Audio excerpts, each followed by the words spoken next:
I have a question about the education budget. Can you state your name? Oh, I'm sorry. My name is Peter Downer. I live at 60 Ralston. I have a question about the education, essentially the millions of dollars that were cut. It seems like a surprise.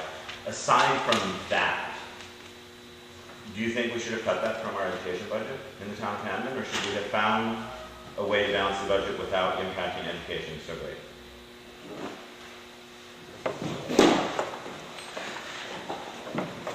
Listen, I believe education needs to be fully funded.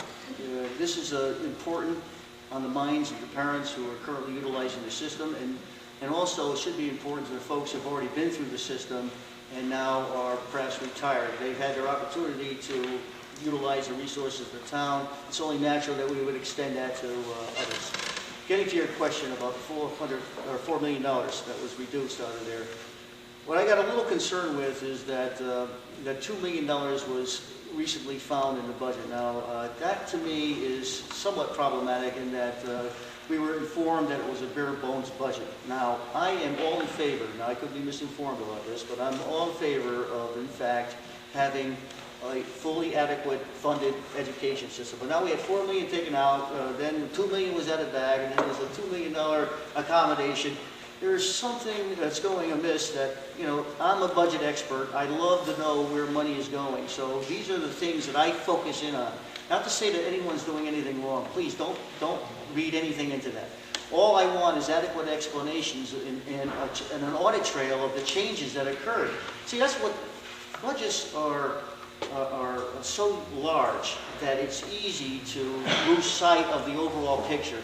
And what you have to have is a more disciplined approach to it. And I suggest, and I have a suggested methodology that I would like to employ, although it's up to the Legislative Council to do it, to help us get to that point. But at this juncture, when we have such change of dollars in such a short period of time, it's always caused a concern for me. And again, not to say anybody's doing anything wrong, but I certainly would question that. I am fully funding the budget and providing what's needed to educate our children, and certainly we need to do that in the town of Camden.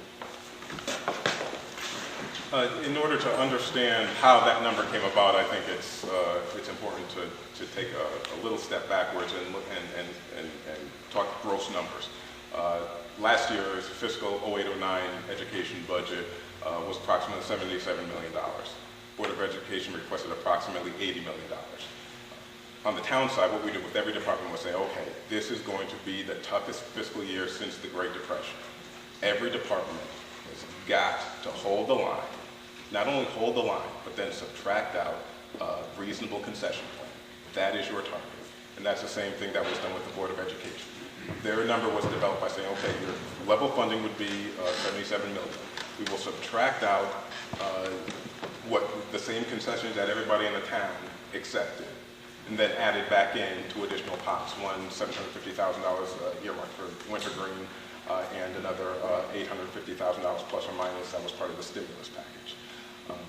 That $850, I would have actually, because of the treatment of that $850, if it were me making the recommendation, that's the only additional piece of it that I would have added back, because there was, at the time, and there still is, some question about the treatment of that $850, whether it can supplant local tax dollars or it must be additional.